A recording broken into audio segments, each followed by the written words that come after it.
think it's good. Right, awesome. Let's get started.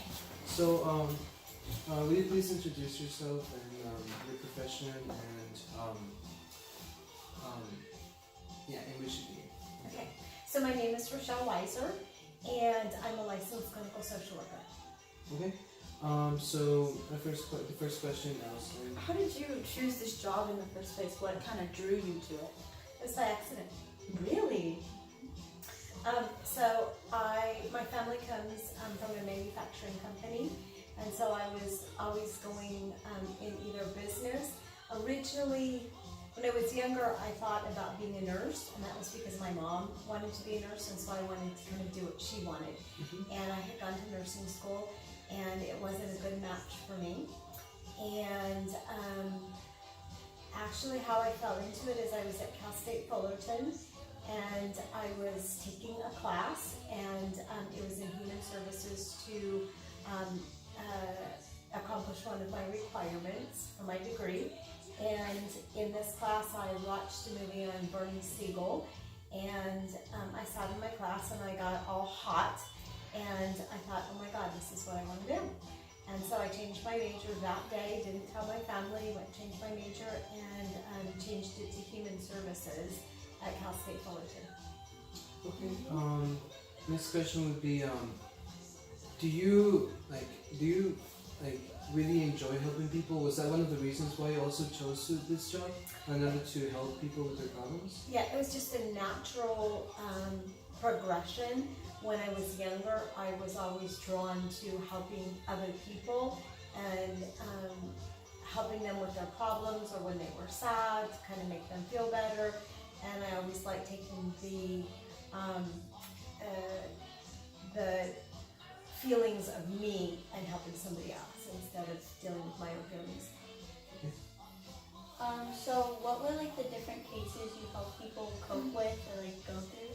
If you could like tell us more about that. Well, my training went from Cal State Fullerton in human services was more in therapy and doing different things. When I went to USC and I got my master's, I took a program that gave me in chronic and persistent mental illness.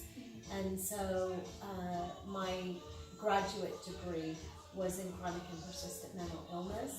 And so that was with schizophrenia, major depression, the hardcore things.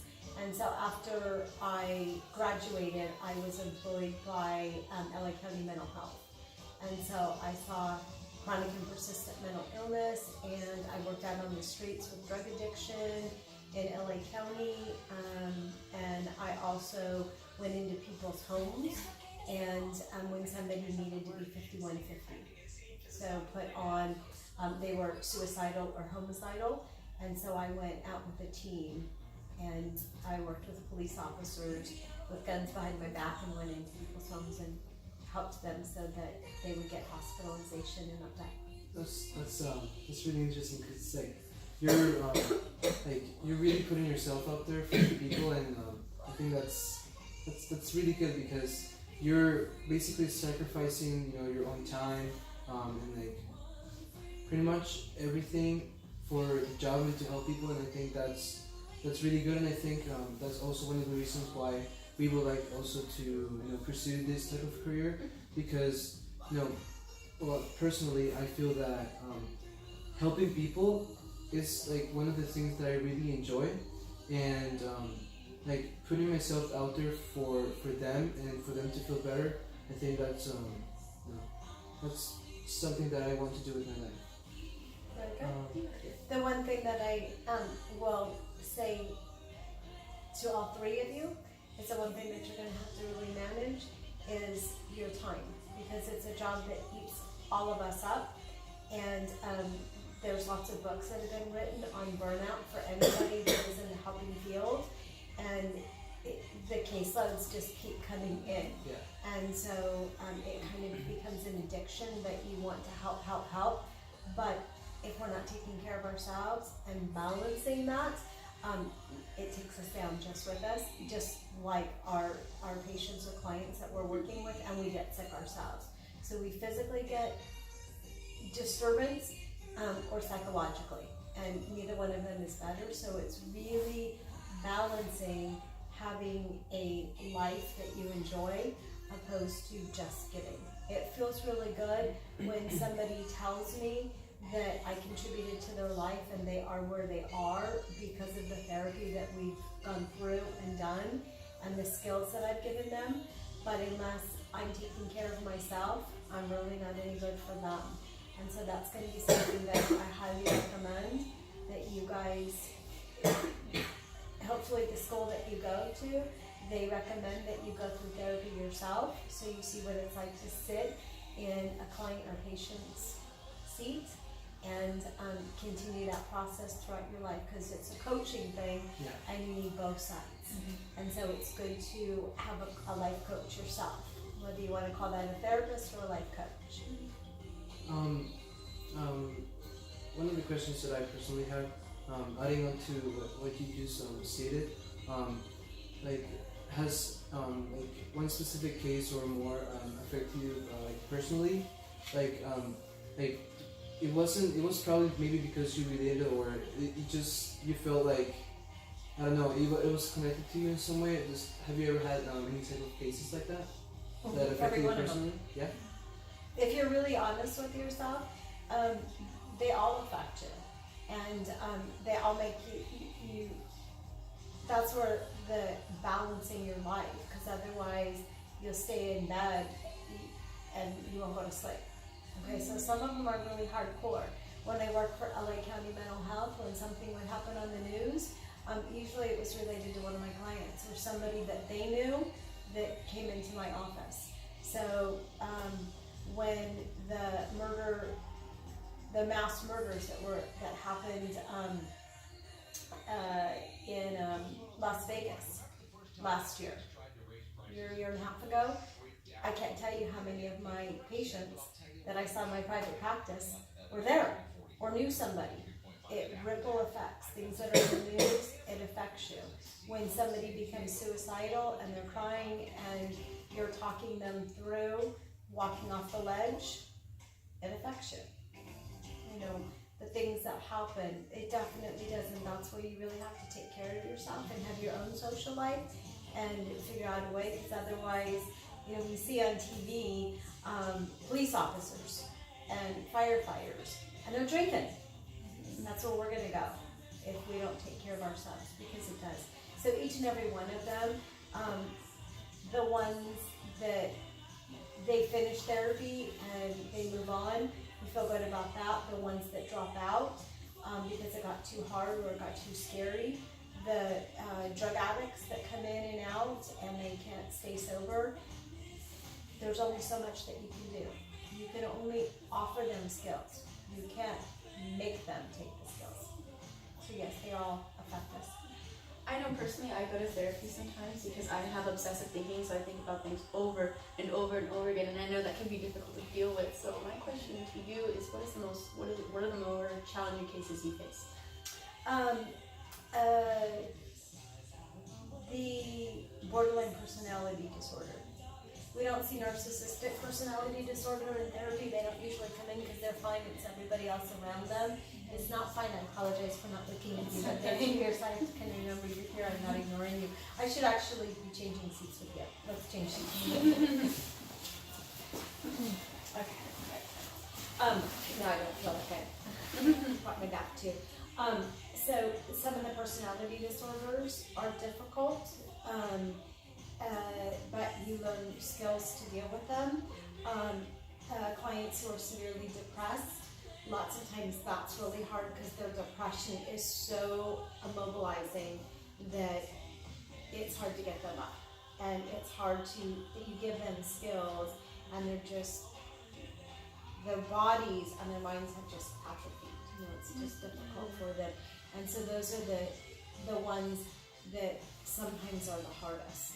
The ones that somebody else is making them be here because the family members are done with them, those are the hard ones because they're not invested.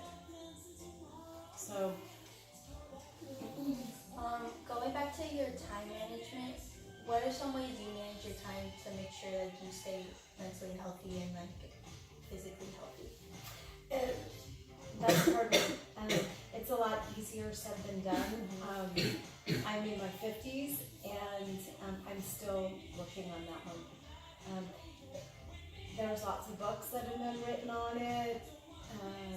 There's lots of techniques. It's easier to say to do it than to practice it, and it's really repetitive behavior. It becomes kind of an addiction. Somebody calls you and there's money involved, and it's the money is there, and it's also the helping somebody, and so you don't want to turn anybody away.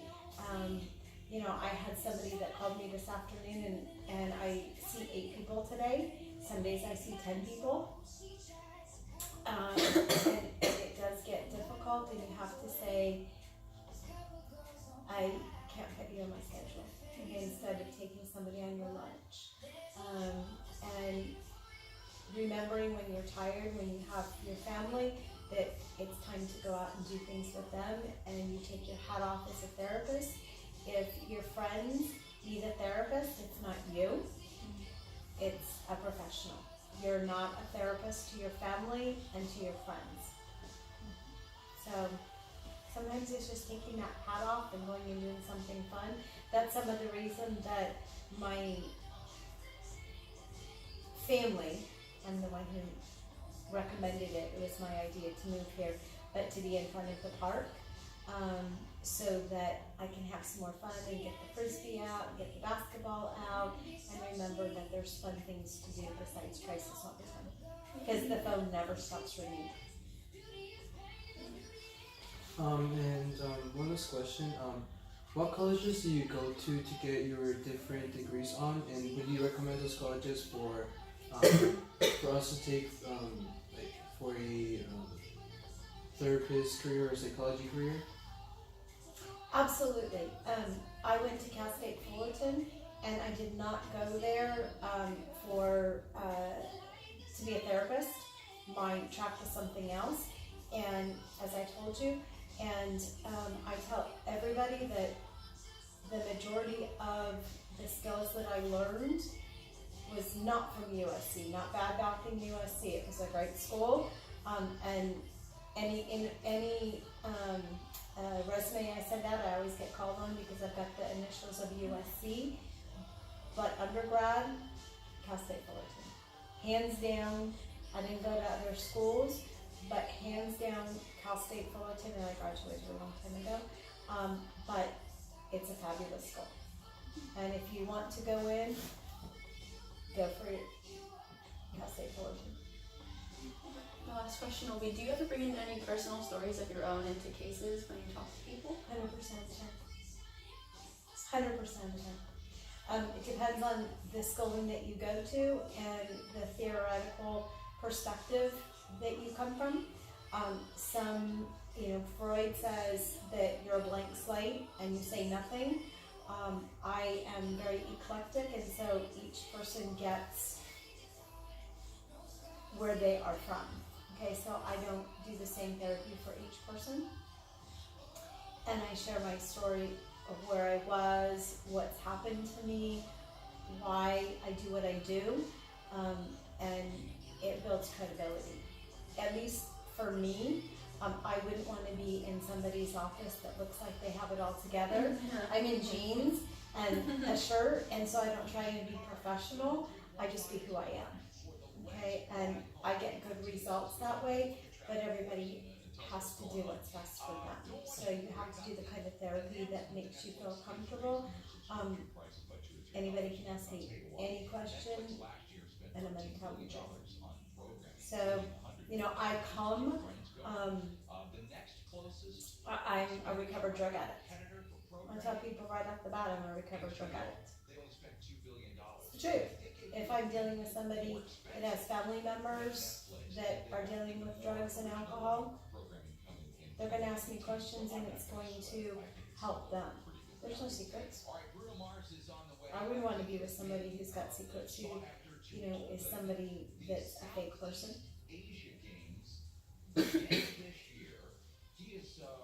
So do you guys have any more questions for him? I'm good. I think you answered all of them. Yeah. Thank you so So, much for coming out. Yeah, we really appreciate you Yeah. taking your time for us to be able to interview you. Yeah. And yeah, so thank you very much for that. For I'm the very opportunity. welcome. Good luck, and I hope that if you have any questions later on off camera, or in the future, Kevin, you have my number. You're more than welcome to give me a call, and if I can support you in anything in the journey that you have, please give me a call, and I wish you all the best. Thank you Thank you. so Thank you very much. much. Really appreciate it.